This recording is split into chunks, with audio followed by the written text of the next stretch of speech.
Good afternoon এইস কিচেনের বন্ধুরা, এইস কিচেনে সবাইকে স্বাগত। আজ আমি বানাবো তন্দুরি আলুর কাটলেট। তাহলে চলুন দেখে নেওয়া যাক।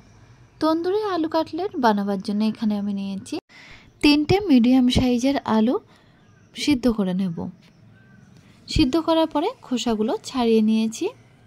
আর সাথে নিয়ে নেব কিছু ভেজিটেবল, যেমন একটা ক্যাপসিকাম, গাজর, টমেটো, ধনিয়া পাতা, একটা পেঁয়াজ, 3 থেকে 4টে রসুনের কোয়া, এক টুকরো আদা এবং লেবু। প্রথমে সিদ্ধ করা আলুটাকে বেশ ভালোভাবে গ্রেট করে নেব। 3টে আলুই গ্রেট করা হয়ে গেছে। এবার ভেজিটেবলগুলো কেটে নেব। প্রথমে নিয়েছি পেঁয়াজটাকে এরকমভাবে ছোট ছোট করে কেটে নিলাম। এরপরে রসুনটা পেস্ট করে নেব, আদাটাও কিন্তু পেস্ট করে নেব। এরপরে ক্যাপসিকামের থেকে আমি অর্ধেক নিয়ে একদম পাতলা করে কেটে নেব। দেখুন এরকমভাবে কেটে নেব।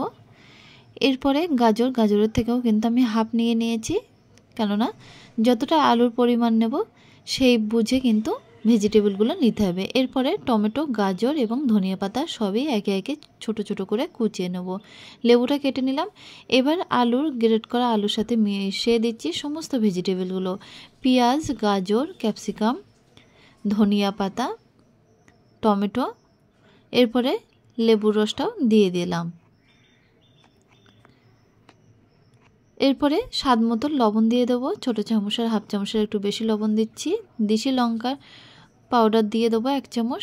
এরপরে দিয়ে দিচ্ছি 1 চামচ হোমমেড মিক্সচার মশলা। এই সবগুলো মশলা দিয়ে বেশ ভালোভাবে আলুর সাথে মিশিয়ে নেব। কিছুটা ব্রেড গ্রামও দিয়ে দিলাম। ব্রেড গ্রাম দিয়ে বেশ ভালোভাবে মাখিয়ে নেব। মাখানো হয়ে গেছে। এবার কাটলেটটা বানিয়ে নেব। তার জন্য হাতে একটু সাদা তেল মাখিয়ে নেব। তারপরে মিক্সচারটা থেকে বেশ কিছুটা মিক্সচার হাতের মধ্যে নিয়ে এরকমভাবে গোল করে নিয়ে তারপরে কাটলেটের শেপ দেব। গোল বা চৌকো যে কোনো শেপই আপনারা দিতে পারেন। এখানে আমি গোল শেপ দিয়ে নিয়েছি। একটা কাটলেট তৈরি হয়ে গেছে। আমি একটা প্লেটে রেখে দেব। এইভাবে সমস্ত কাটলেটগুলো আমি বানিয়ে নিলাম।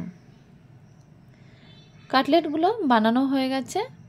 এখন এগুলো ফ্রাই করার জন্য একটা কড়াইয়ের মধ্যে বেশ কিছুটা সাদা তেল দিয়ে গরম করতে দিলাম। আর এদিকে আমি কাটলেটের জন্য 3টে ডিম একটা পাত্রে ভেঙে নেব।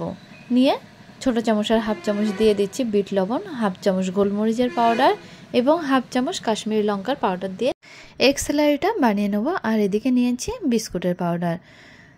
তাহলে প্রথমে আমি দেখুন কাটলেটটা এগ স্যালারিতে ডিপ করে নিয়ে তারপরে বিস্কুটের পাউডারে বেশ ভালোভাবে কোট করে নেব।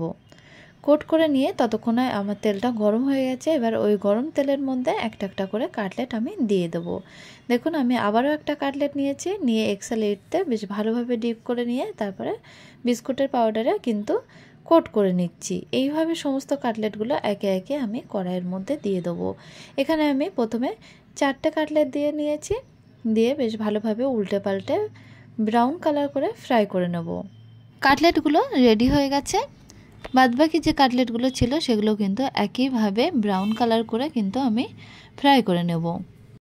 তৈরি হয়ে গেছে তন্দুরি আলুর কাটলেট। হাতের কাছে থাকা উপকরণ দিয়ে কিন্তু এই কাটলেটটা ঝটপট আপনি রেডি করতে পারেন।